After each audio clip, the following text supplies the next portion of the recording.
Hello, everyone, and welcome to Community Bookstore's virtual event series. I'm Stephanie Valdez, owner of Community Bookstore and your host this evening.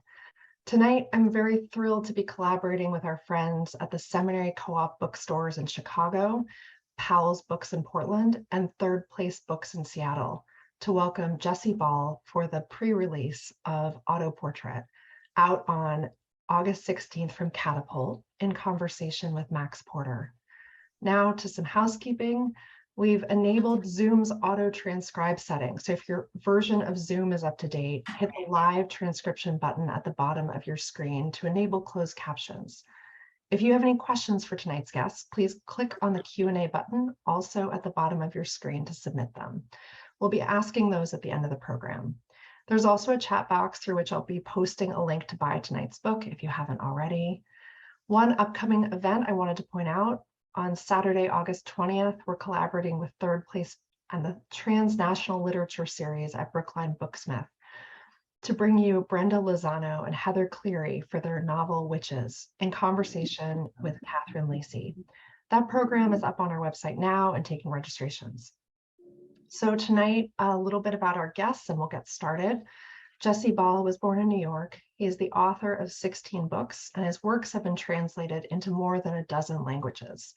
He is on the faculty at the School of the Art Institute of Chicago, has won the Paris Review's Plimpton Prize for Fiction, and was longlisted for the National Book Award. He was named one of Granta's Best of Young Novelists and has been a fellow of the NEA, Creative Capital, and the Guggenheim Foundation.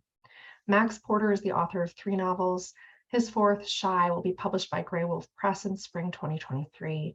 His work has been translated into more than 30 languages, and he frequently collaborates with artists, filmmakers, and musicians.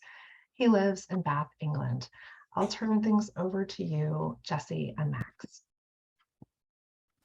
Thank you so much. Thank you to all of the bookstores hosting tonight. It's a real joy. It's very late in the UK, and it's a very wonderful thing to think of you all a little bit earlier in your day tuning in. Welcome, Jesse Ball.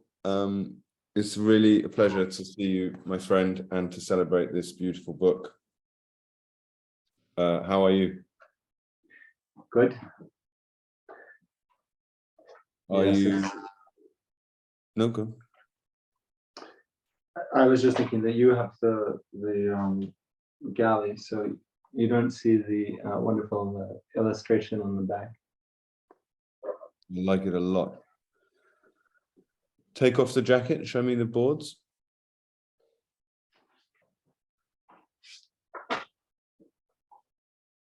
There's an impression on the.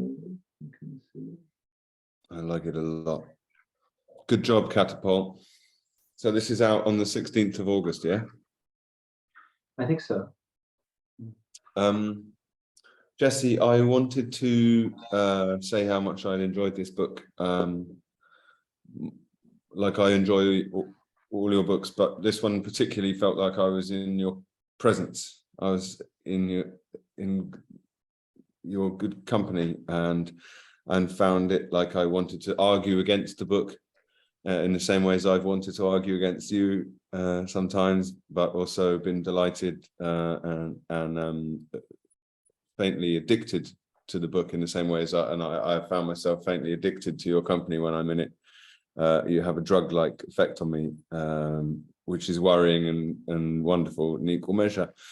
And I want to talk about lots of things with you this evening, but I think maybe our first aim should be to get this impression to the people that have joined us this evening of what that is like to be in your company in this act of self-portraiture. So I've written a few pages down that that interested or engaged me particularly, and I wondered if I could just give you a page number and you read us that page, and then we can discuss that page. Absolutely, let's do it. Are you happy to do that? Page 53.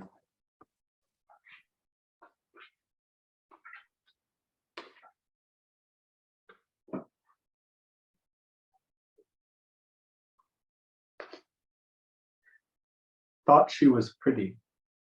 One of my shoulders stands higher than the others. My left hand is quicker than my right, but weaker. When I played soccer for my high school, I scored goals with both feet. Once I scored a goal on a corner kick. The goalie caught the ball, but landed inside the goal. I was named the athlete of the week for my high school. People thought this was funny because I was such a loser. I like the notes that irascible old writers write about wanting to be left alone. These are often typed on typewriters, and that pleases my eye. I also like sets of rules that were posted in workplaces in the past, newsrooms, gambling dens, etc. When I worked as a croupier on a reservation in New Mexico, there was an old man who would strike me under the table with a cane if he didn't like the cards he got. For some reason, I did not report him, although it happened many times. Other croupiers I spoke to had shared my experience. Likewise, they had not reported him. A man wanted to fight me once for taking his money. I told him he would have to wait until my shift was over, 5 hours later. When I went out to the parking lot, he was not there. A brilliant and slightly absurd thing has occurred, Jesse, which is that we have different page numbers. Oh, I see. So my whole strategy of asking you to read pages and then me responding to them is just shot straight out. But it doesn't matter because any page in this book is good to talk about. If you can tell me what the first words on the page, I'm sure we can localize it almost immediately. I think perhaps the pagination will have been changed. Maybe the typesetting nudged everything on a page. I'll give you a paragraph and we can talk about it, okay? All right.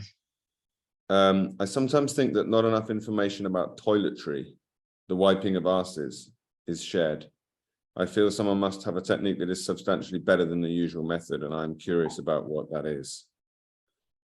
And this, for me, is a neat summation of your genius, because I think it's one of the great mysteries of the world, and it's more or less entirely taboo to ask about the ineffectuality of the common method of wiping the arse.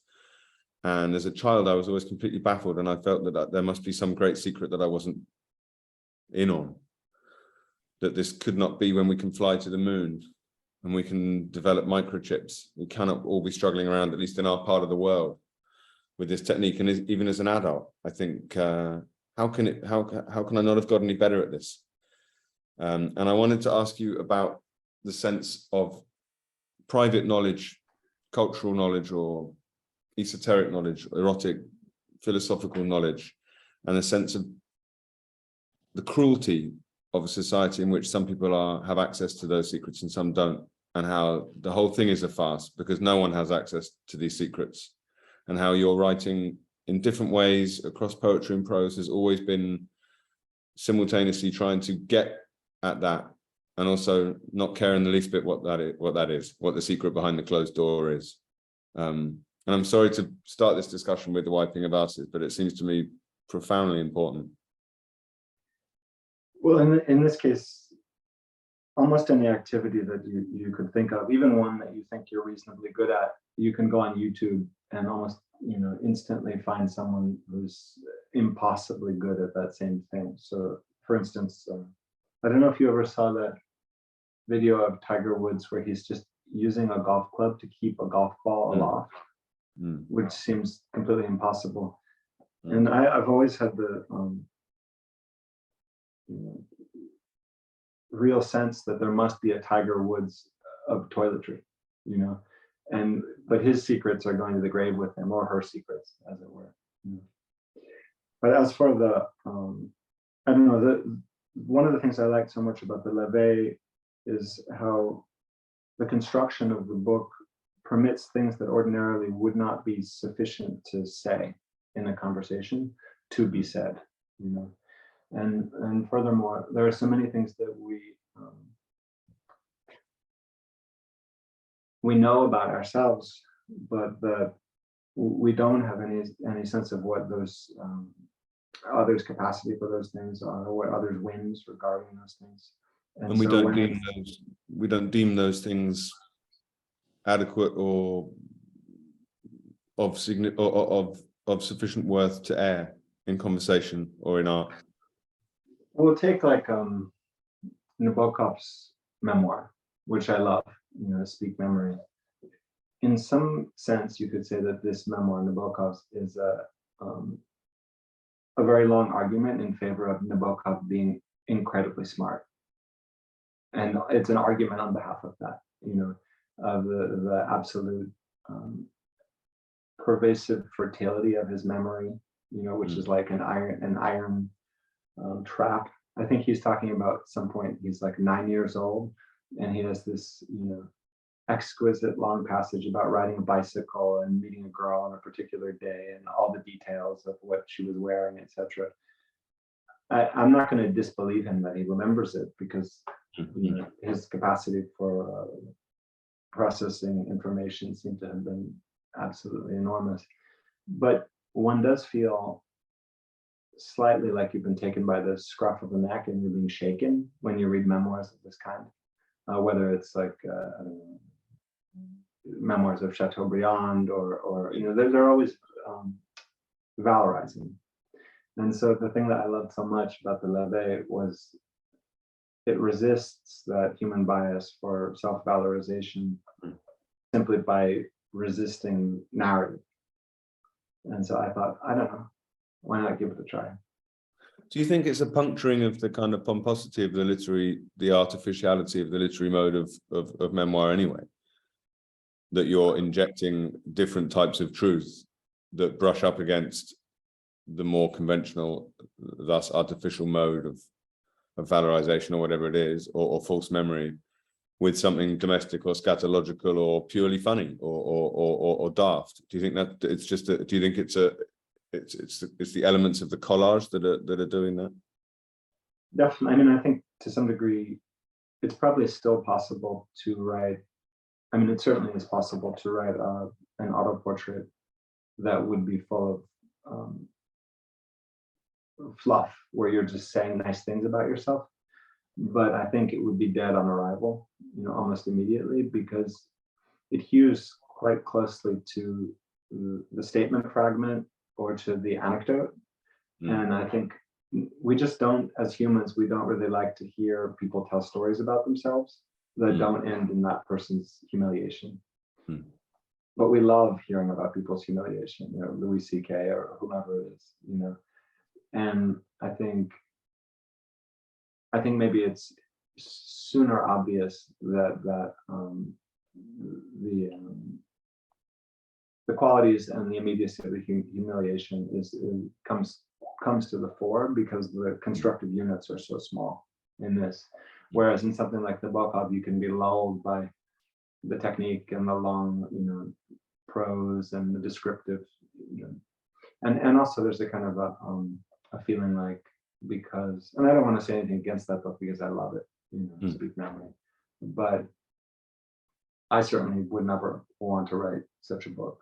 I mean, there are some books that you want to have written, and others that you're happy exist. For me, one book I always wanted to have written was the Barbarian in the Garden by Polish writer Zbigniew Herbert. Have you read that?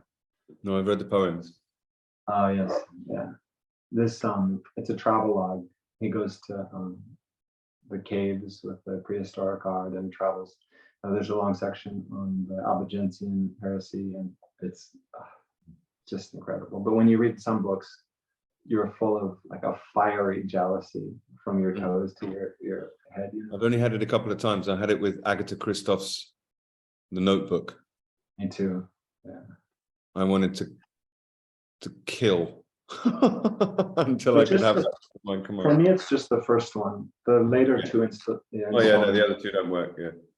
Jesse, I want to ask you a little bit. You said something about the idea of the valorizing memoir being dead on arrival if it were to follow that logic of memoir, and I want to ask you how and why yours is so alive on arrival. But before I do, just for people that don't know or haven't read this book yet, can you talk a little bit about Édouard Levé and the book you're referring to, for people that don't know that you've quite explicitly based this on his approach? Yes. So and it wasn't the last book, was it? It wasn't it was the penultimate. It wasn't the suicide book. It was the penultimate one, right? Well, Édouard Levé wrote a few books, one called The Newspaper, one called Works, one called Suicide, and one called Autoportrait. He might have written more. I'm not a thorough expert on him. I mean, more that were unpublished, but the ones at least that we have in English, I think, are those. And I think the translation of Autoportrait is by Lawrence Stein. It's quite a wonderful translation, I think. But I would say you could place him really in a liminal spot between art and literature. So it's even problematic, I think, to call him like purely a writer. Works is a series of ideas for art installations. And I think even in his Autoportrait, he refers upon occasion to different like museums he would like to have founded or other things like this. He's quite, his frame of mind is quite conceptual. At any rate, he liked things like keeping catalogs and lists and archives of various kind. And so he wrote this book before his death. At 39, he wrote an Autoportrait, which was a list of, well, it's hard exactly to call it a list. I guess we can call it a list. It's a series of statements, one after another, that together coalesce to form a portrait. So it isn't a memoir, and it isn't autobiography. It's just a clump of things, but they do give a quite powerful and I think inescapable sense of a person. And so the book, I think, is a little bit of a cult favorite in the US. And I had read it and loved it. I like all of the things he wrote. And then I realized that I was 39, just as he was 39 when he wrote his. And I thought, well, just for a jag, let's try to do an Autoportrait. And so I decided to do it the same length this is and the same way. They're substantively different, I think. His maybe has a bit of a more detached tone, a colder tone. I think maybe I'm a little more, I don't know, engaging is not the right word because he's completely engaging, but maybe I reach out my hand to the audience a little in a slightly more friendly way. But I don't know. It's hard to judge one's own work. In the texture of the piece that you call a clump, one of the attractive things for the reader of a piece like that is that they bring the life to it themselves. They animate it themselves through their identification or revulsion or suspicion or the allure of some of the ideas that are being presented, and it's the juxtapositional energies between things that are quite philosophical and things that are quite comic, or things that are quite serious with things that appear to be quite funny. Is that an effortless thing for you to create? If we think of the book as a sort of tapestry, do you write it in order and have a sense of when it needs to be tight and when it needs to be loose and when you need to reach your hand out to the reader to warm it, or when it needs to be colder in the sort of conceptual mode, as the Levé is? Is it an automatic thing for you? Or is it the way writing a poem would be? Yeah, the flow of it and the structure is something, because we know it's a given that there will be a series of non sequiturs. There isn't so much concern about the overall weight of the thing, but I think there is an ongoing tally, and that tally, one keeps it in one's head as the writing is happening. And so I think this moves towards maybe occasionally it will guide us towards a moment of minute expression, in the direction of something profound, or towards humor if it is built up too far in the other direction. I mean, I think that, but I think it's something that's just natural to storytelling. I feel like if you were in the presence of one of the many Homers reciting Homeric thing, it wouldn't surprise me at all if there were a bunch of jokes that are interposed randomly throughout the thing for the audience. Like a baby cries in the middle of the performance, and the griot like points and says that this baby will have its head cut off or something. Or someone goes for a shit, comes back and goes, "How on earth are you supposed to wipe the human ass?" Yeah. So I think that is it's natural to feel that there's an absence in the story, and then to find the thing that will fill it. But for my process, I just started at the beginning and tried to keep going until I got to the end. I think if I did it again, it would be fundamentally different. I wouldn't do it because then it wouldn't match his age at the time. Somehow that seems like the crucial thing. They were both 39. But let's say I had done it a week after, or a week before, or a month before. I think the facts that are in it, many of them would just be different, because these happen to be the ones that came to my mind. And your temptation to keep it going as a permanent document in your notebooks or your phone isn't there? Oh no. You have your usual healthy attitude towards the finished project.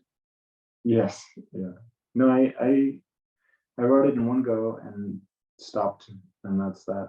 But of course, I mean, as you said about these are the kinds of things that I would say to you if we were sitting to have a drink. We talk about these same kinds of things all the time. So it is, I don't know. I guess the heart of it is that my love of literature is a love of the company of people who I feel are somehow sympathetic to me, and it happens in this world that we only meet a fraction of the people that live at the same time as us, let alone this gigantic number of wondrous people who lived before. We have no chance of the people in the future, but for the people in the past, we can have some of their company if they were writing. So I don't know, somebody like Herodotus or Plutarch, Sappho, you get some of their company, and it's wonderful. And so or Montaigne, and I think that more so than like the elements of a good story or this or that, the quality of mind of someone who lived long ago, to receive that quality of mind gives me the comfort to like wake up in the morning to have that company. And so I think that's one of the things that I like so much about the Levé, this man who killed himself, is no longer exists, and yet could give me his cheerful company. And so I think that's the ultimate measure: is, does the book give this sense of company or not? I'm just reading a book about Theophrastus, who was Socrates' sidekick disciple, who has categorized nature and botany for the first time, kind of invented science, and you could arguably invented science. And it's by Laura Beatty, and it's based on that idea. She goes looking for him, and she has to unlearn, where she tries to see the sea through his eyes. She has to unlearn modern shipping. She has to unlearn meteorological data. She has to unlearn very focal spectacles, and to try and get close to him. And that effort is profoundly absurd, but also incredibly rewarding and generative in a thing. And so I wonder, I know it's boring to just ask you, oh, you write your books quickly, and then other writers go, oh, well, surely he doesn't, what a fucker, he writes them in one day. But I am interested in, if you write the book relatively quickly, then you are basically searching for yourself. You're searching for the boy that you were, and various different iterations of your personality, both as a writer and as a human being along the way. Does that flow for you? Does that come easily? Well, I think, because I understood with your novels that you would think about them for a year or two, you would have some notes, but then ultimately it would be, I could understand, having spent time with you, how those novels could just be placed on the page, almost as a musical gesture, as a performance with the focus that you carry around with you. But with this book, I was more perplexed by the sheer act of remembering. And as you say, it might be different facts if you wrote it on Tuesday than you wrote it on a Monday. But I'm interested in the quality of your memory. Is it all just there? Well, as I said, I think it would be different depending upon what day, because the atmosphere of waking up in the morning would have given rise to a different first statement, and then it would lead to a series of different things. But I think, I mean, of course, there's the hagiography of our own lives. Some version of that probably would always appear. I think. But one of the old definitions of hagiography is to improve on an existing literary product. And I like the way that you're sort of doing that, but not for propaganda reasons, but for spiritual reasons, despite it not being a religious text, right? And you not being a religious figure in your own mind. I think it was easier, to your question, it's easier to write this kind of text. Probably it's easy for anyone to write it because the style has, it has, other than maintaining the tally and the ledger of whether you have imagining the audience and their emotional reactions to what you're saying, and keeping it so that it's not trying to be too profound, not trying to be too funny, not pandering, the same way that you would when telling an anecdote. I think apart from that one responsibility, you have the entire length and breadth of your life to just bring statements out of. So it could be your annoyance at the I don't know, forks. Like the tines of forks are always too dull. They should be sharper. All forks should have sharper tines, and all plastic implements in the US that are designed once in a factory and printed millions of times, on machines, they should have a beautiful design at the start. They do in Japan, but in the US, they're all shit. They're garbage forks. And it's like, if you're going to print something a million times, so there's just so many funny, interesting facts about the world and our interaction, our preferences that I think are just worth, maybe they're not worth stopping someone in the street to talk to them about the times. But if you have this little unit of just saying one thing, saying another, and saying another, you just sort of press on. And I mean, from poetry, in poetry collections, often it's the case that the collection as a unit is an incredibly beautiful unit because it permits small poems that can't stay afloat by themselves this space to live and exist, and so you can have mammoth poems, beautiful, 4 quartets or something, so be it, but many of the really wonderful books, I don't know, you think about Elizabeth Bishop or something, where you'll have the magnificent big poems, but then these small ones in between that give some character to the whole. And I think that the unit of Autoportrait allows these small things life. And I think you're absolutely right, but the tendency, a poet you mentioned when you read in this book that you read, one of the living, maybe you say the only living poet you greatly enjoy is Alice Oswald. She was concerned with some time that the collection itself was damaging, that the cohesion of the collection, uninterrupted poems one after another by the same author, was dangerous both to the poem and to the reader's abilities. And so she started posting individual poems to people on an airmail paper.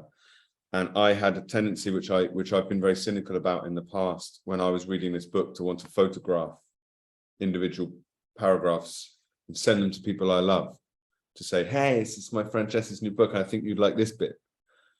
And I wondered how you feel about the kind of self-anthologizing, the sort of tendency towards aphorism, and how you resist that, how you resist writing, particularly in this book, where you're writing small chunks to create a single whole. How you resist the tendency towards the tweetable, to the digestible. Do you know what I mean? How that's what I mean about the texture of the whole, because it has, I don't want to use any architectural language, but it has a rigidity, a strength, a robustness to its whole that belies its tweetable parts, if you see what I mean.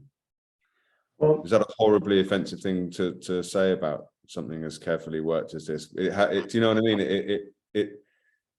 You're very mean about rivers. I was joking before that you're very mean about rivers, but it has the aerial strength of the river with the movement, with the kind of constant movement built in when you are closer to the water? Well, I think there's something, anyone who finds a little bit of even the smallest amount of literary success has the appalling occurrence that some quote has been drawn from something you've written and then is repeated ad infinitum. And it's always something that you didn't entirely mean. Maybe it was in the voice of a character, or it's something that you certainly don't agree with. Yeah. And then it will be posted again and again, like whatever quote it is, and then your name, as if you announced it to the world in a court proceeding or something. Not one of your sickest and stupidest characters making a joke. Exactly. So this is a great danger, but I think that's part of the deal. People get to excerpt whatever they like, but to your point about persuasiveness, I think that when I was starting to write, like with March Book or with the earlier books that I wrote, especially Up to Silence Once Begun, I really wanted to write these impassioned, powerful lyrical statements, and to reach these moments. I don't know. The great writer of this kind is maybe Rilke, right? Yeah. Where there are these formulations that immediately feel timeless. Yeah. It's like being having your entire body fastened inside of granite for a moment and then being allowed to walk again. You feel his grasp on you. You must change your life. And I think that after that, I started to go in the direction of the plain and away from that. And I began to really love work that is not persuasive. So I wanted work that was not persuasive. There's a writer who died last year, David Graeber. He wrote Dad. He was sort of one of the Occupy Wall Street guys.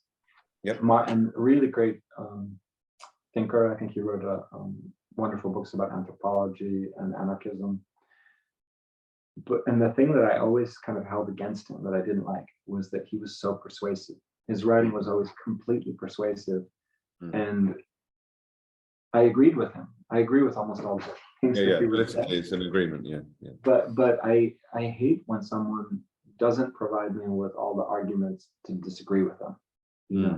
And he's so he was so persuasive that I felt like I always wanted in my books to give enough room for someone to be like against me just as much as for me.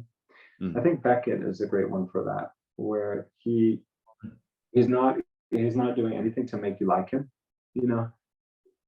and it could very easily be that you hate, immediately, and then he wins you over. And I think Harold Pinter is like that too, and maybe Emily Dickinson a little bit too. Dickinson, totally. I think it's so rare these days, partly because of the sort of strength, the allure of approval, both as an economic imperative, as you say, being republished or reacquired or re-liked or reshared. We've got some cool questions coming in that I want to get to, but I want to just ask you to go to some other pages with me, but because we don't have the same pages, I'm going to have to just read it to you again. Well, I like to hear you read it. I disagree with you about Renaissance painters, and I think that you say that you yourself draw foxes again and again and again for no real reason and don't want to move beyond the iconography of the fox in the hooded jacket, and yet you critique Renaissance painters for moving in the shallow world of religious imagery. Well, they have the excuse that they're getting paid. I don't have any excuse. Yeah, but I'm actually collecting all your fox drawings that you left around my house, and I'm going to paper them onto the ceiling of a chapel, and then you will get paid because people need it. This is okay, 77.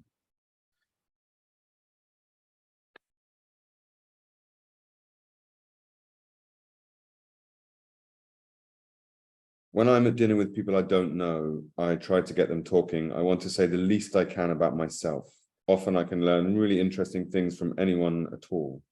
This is less true of powerful men, who have a series of intermeshed routines that they will unfold for you. Suffice it to say, there is not much to learn from that.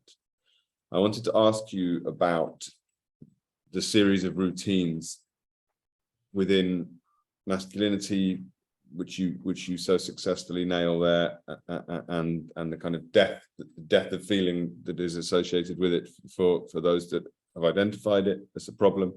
But also, I wouldn't mind asking you to widen that out into the culture industry, into the routines of book production, book performance, book reviewing, book sales, prize culture, perhaps, any of the things, any of the routines which we unfold, blind to their counterproductive nature or to the harm they do us as creative people, or the sheer ludicrousness of them as rituals, as templates needed to be packed and shared again and again and again blindly, as if there's no alternative, as if there's no funnier, messier, truer, or more ambiguous alternative.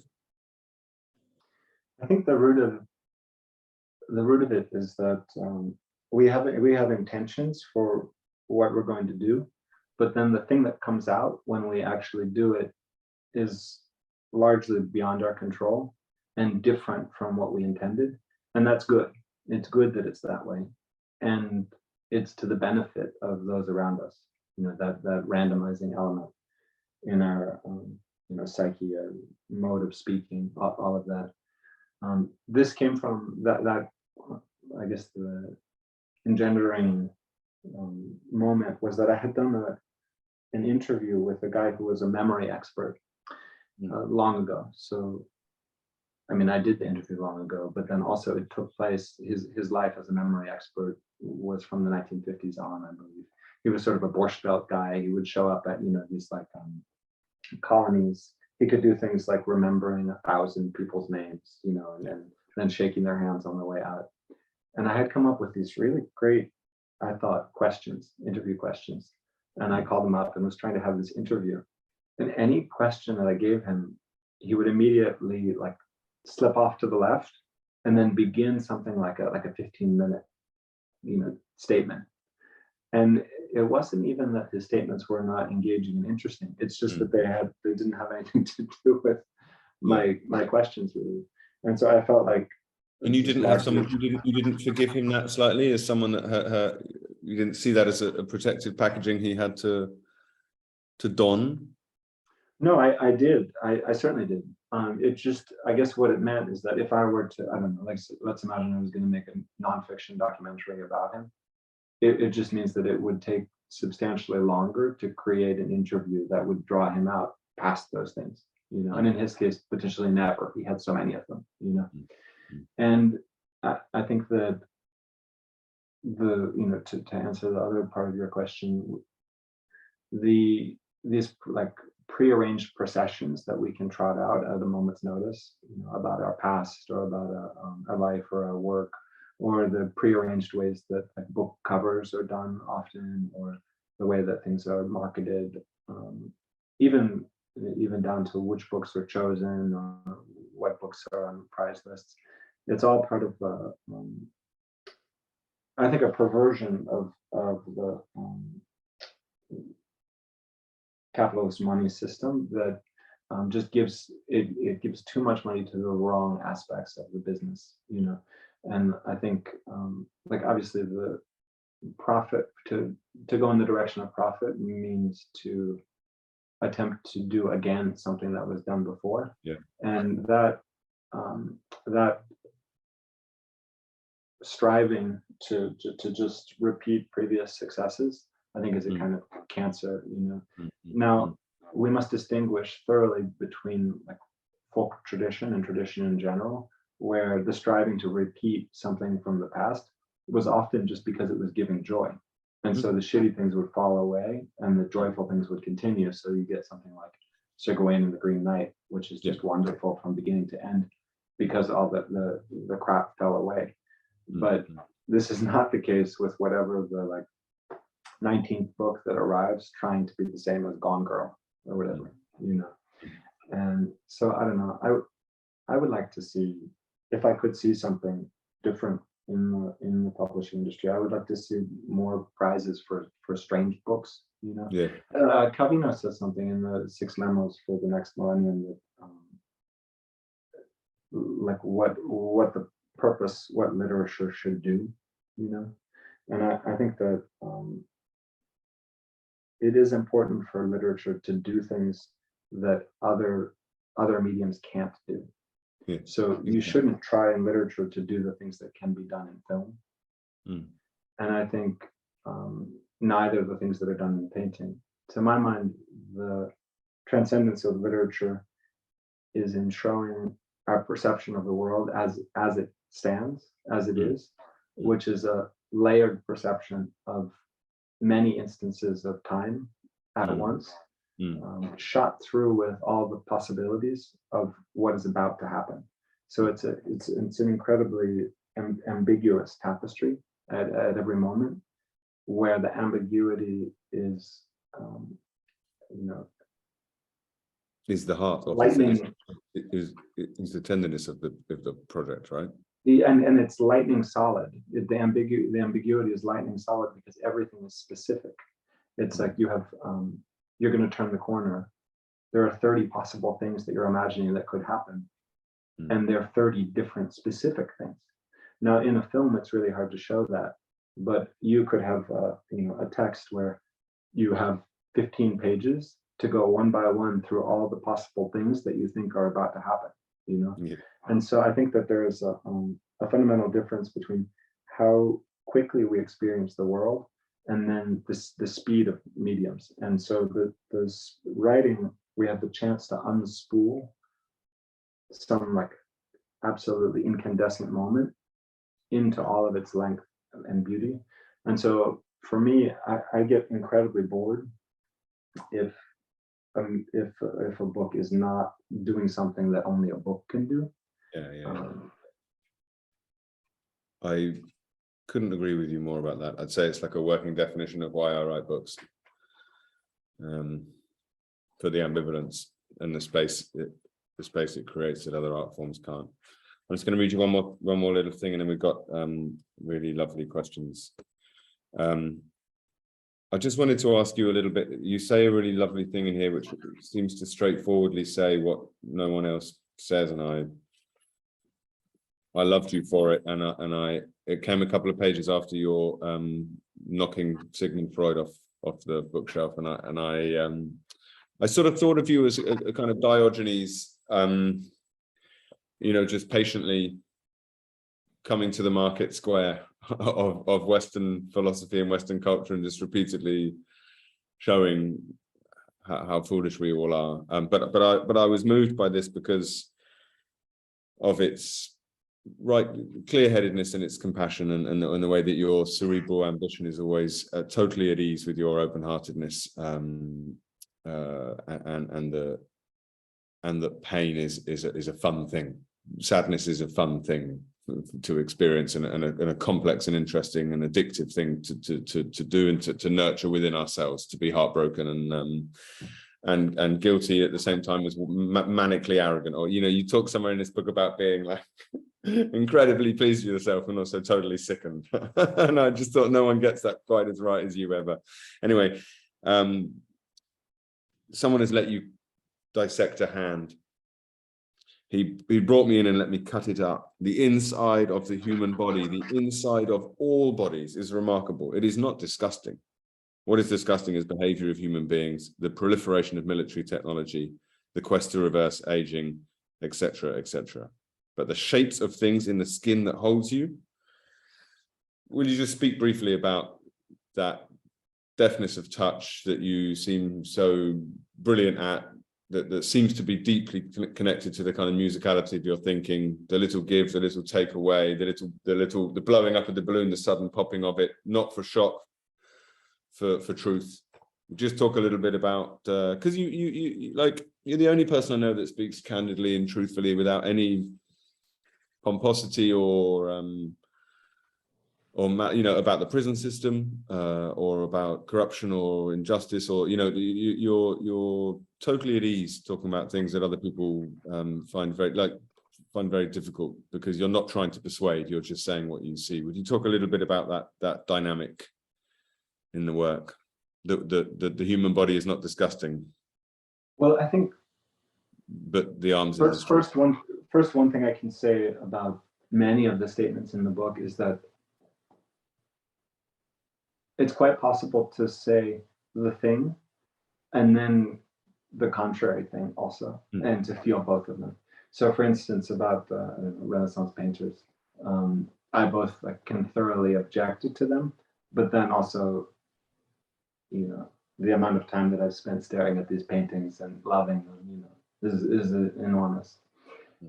So theoretically, I would like to make all statements and their opposites at the same time, generally. But that will be a trickster literature, and you're aiming for something more beautiful, aren't you? Oh no, I don't want to say them at the same time, but over the course of a series of visits, I would be permitted to contradict myself. Yeah, like Lear's Fool. Yeah. Come back tomorrow and tell me the opposite. But as for, I don't know, I think my impression of the day-to-day existence, and not just of my own, but of what I glean from other people around me, is that it really is just completely bewildering. And so we pretend, everyone is constantly pretending that things make sense, and they don't make sense at all. So you have some poets of this senselessness, like maybe two of the great ones are Hafiz and Rumi, who both are really adamantly aware of how silly it is that everyone is agreeing that things make sense, and that are constantly unraveling costume. Essentially, we're wearing a constantly unraveling costume, and so the ramification of that is not that you should go around puncturing everyone's things and telling everyone that they're stupid, because life is hard. There's no reason to make things worse for everyone or difficult. And for some people, it's hard enough to wake up and go to their job or whatever. But it is nonetheless the case that the more we can become acquainted with the honest version of what experience is like, and the more we can gain and learn from others' perception of this bewildering cataclysm that is every moment to moment, and all of our worries and fears and our hopes, and the sweep of the mind in nervousness and passion, I think the more directly people can experience their own lives, which are, I think, constantly sacred. And I don't know, I have one of my friends thinks, and I agree with him, that humans, I believe, used to be smarter than they are now. Yeah. And there's a number of there's evidence for this. For instance, our brains are smaller than they were before. So I think as scavengers, we had to live more immediately, and we had to remember more things. Yeah. And we had to remember them with less language. And that language had to be, of course, there was no writing anything down. So he thinks the alphabet was the beginning of the end for people. And I kind of tend to agree. And so I do think that one of the ambitions of the work that I do is just to show that the rootless sort of scrabbling about in the dirt that we're doing is acceptable, and we don't have to pretend that it is something other than it is. It's fine. And in fact, the more you can realize how fine it is, the finer it is. So there's nothing like seeing, I don't know, someone mastered by an ideology and wanting them to be able to come out of it, but much less 5 billion people. That was beautiful, everything you said. honesty is my religion alongside trees. So I feel when I was reading this book that this would be one that I would clutch to me like a prayer book, like a book of common prayer that means that I can travel with Jessie more often than real life allows us, but also that I would bicker, ask myself the same questions, propose the same, play fool to your Lear and vice versa. Your generosity of spirit is really singular. I've selfishly kept you talking for too long, so I'm going to whip through these questions and ask you to give, if not single word answers, then real brief ones, yeah? But first, on camera, as we are now with people watching, maybe I can get you to agree finally to writing a book with me. Yeah, of course. Done. Excellent. That's an epistolary novel. Oh yeah, I'd love that. We were meant to do it, right? Yes.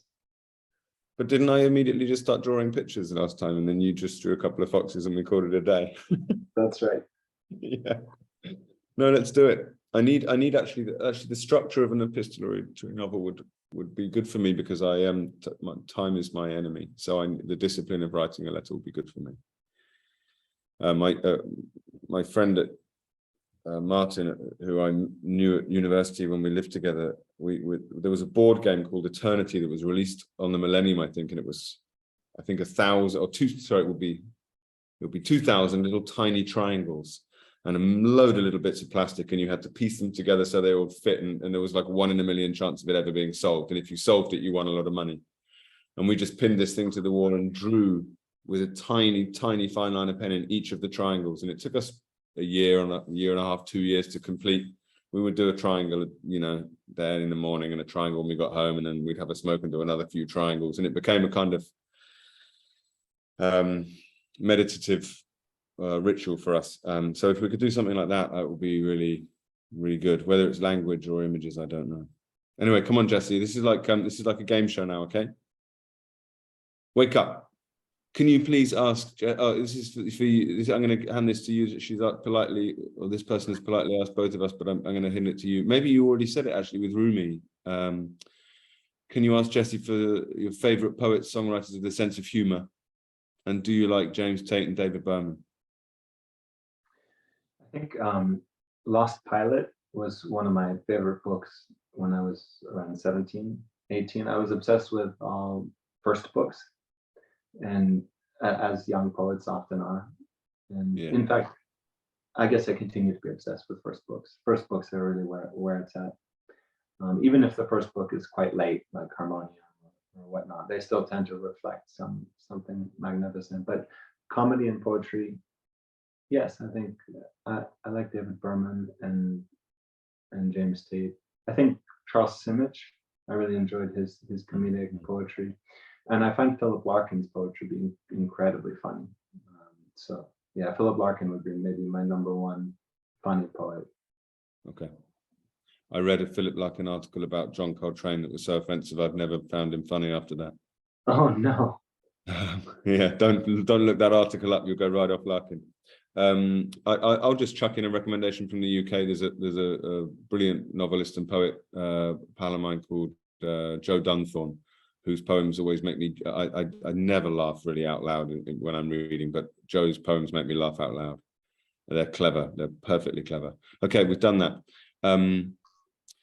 Jessie, the way you describe writing Autoportrait, which I have yet to read, my copy is on its way. Nice one, Karen. Makes me think of musical improv. Does that ring true to you at all? I certainly musical improvisation, but maybe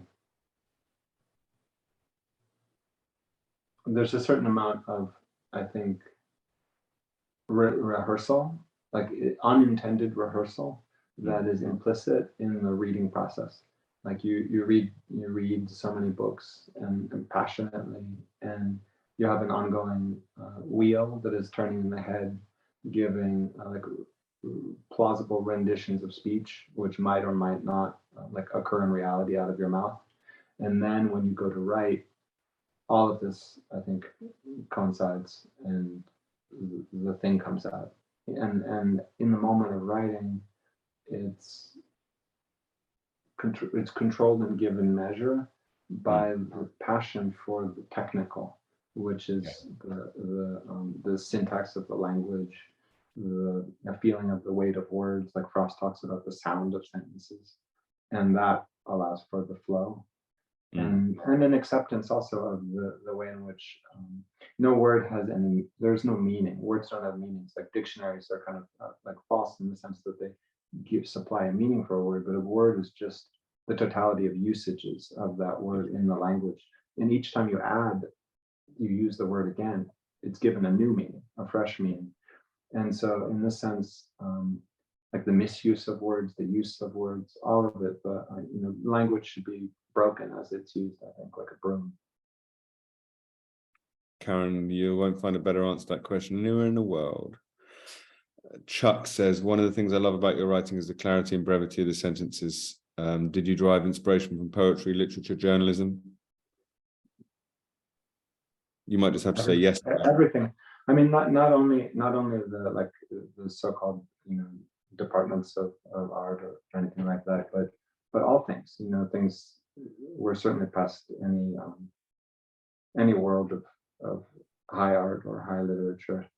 So all the things, whether it's pornography, smut, advertising, copy, the things you heard at a bus stop, everything. It's just the life with its teeming multiplicity. You want to just catch some part of it in a cage and then send it to the printer.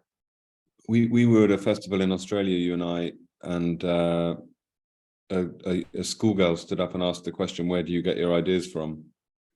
And someone was a bit snooty about that question and said, oh, you're not really supposed to ask that question. And you and I agreed that it was the best question in the world, and we gave like a 25-minute long answer, each of us, just listing wonderful places where you can get your ideas from.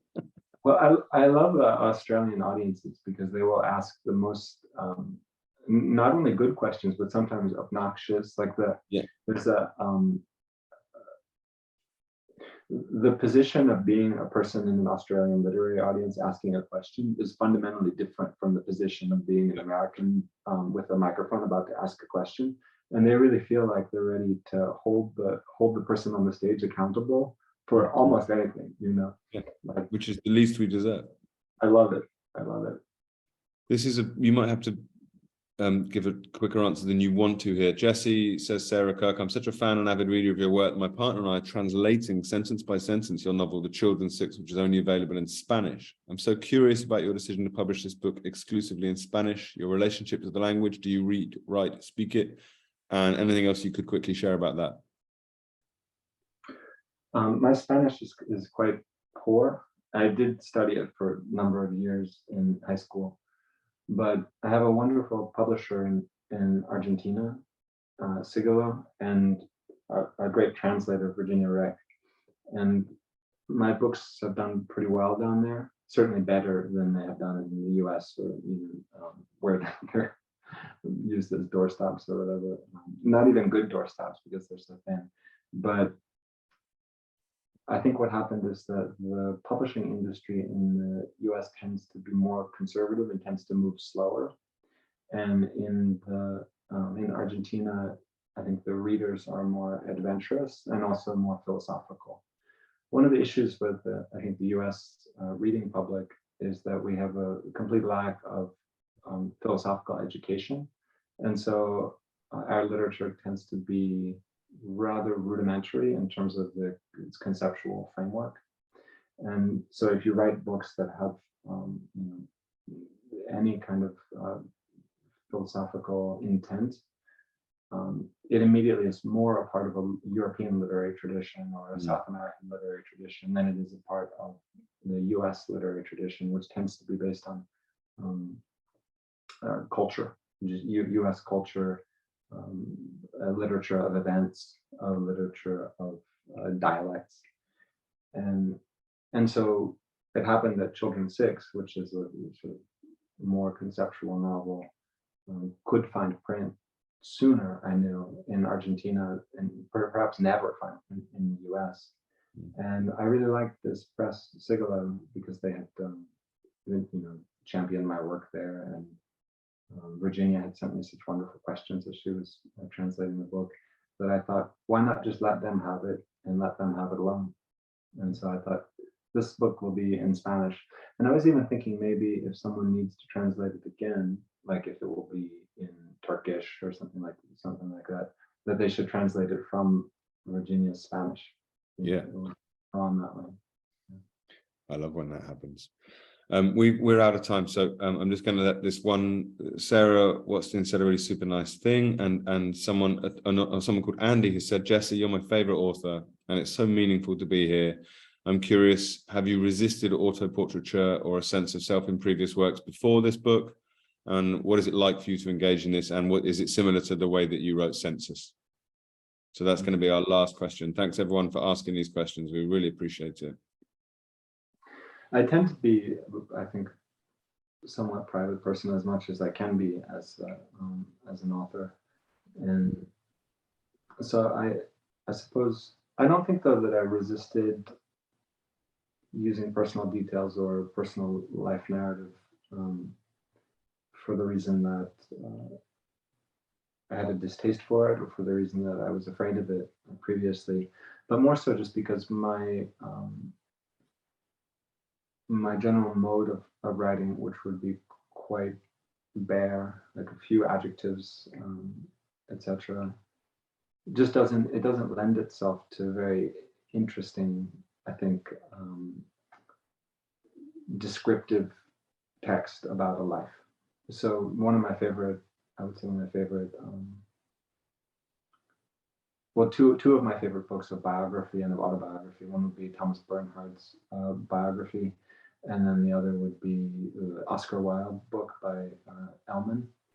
Both are just teeming with detail, and that has never been my mode, to write something teeming with detail.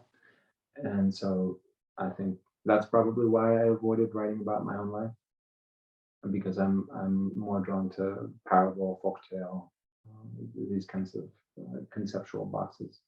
But Autoportrait gave me a mode and a method, so I followed it.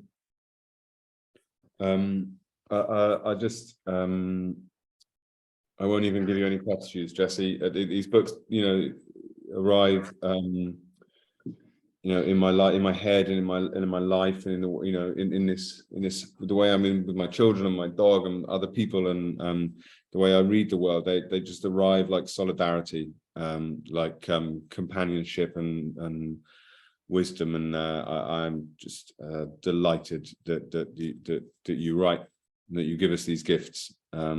They're miraculous books.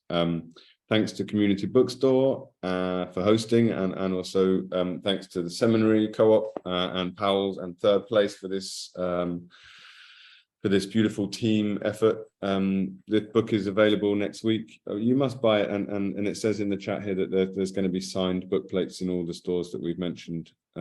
Jesse, do you want to say anything in closing? Well, I would like to thank you Your fan. I would like to thank you for doing this horrible task of talking to me about the book. It was very kind of you, and thank you to all of you for joining me and listening to us babble on. I hope that you can find something lovely in the book, and if you can, then I thank you for that too. I folded down almost every page of this book. All right, then we're done. I'm popping on just to say thank you so much for this lively and unformulaic conversation. It was beautifully intimate for Zoom, and thank you for just doing it. Anyway, books are available, and thank you both for spending the time with us. Thanks for those nice questions as well. Goodbye.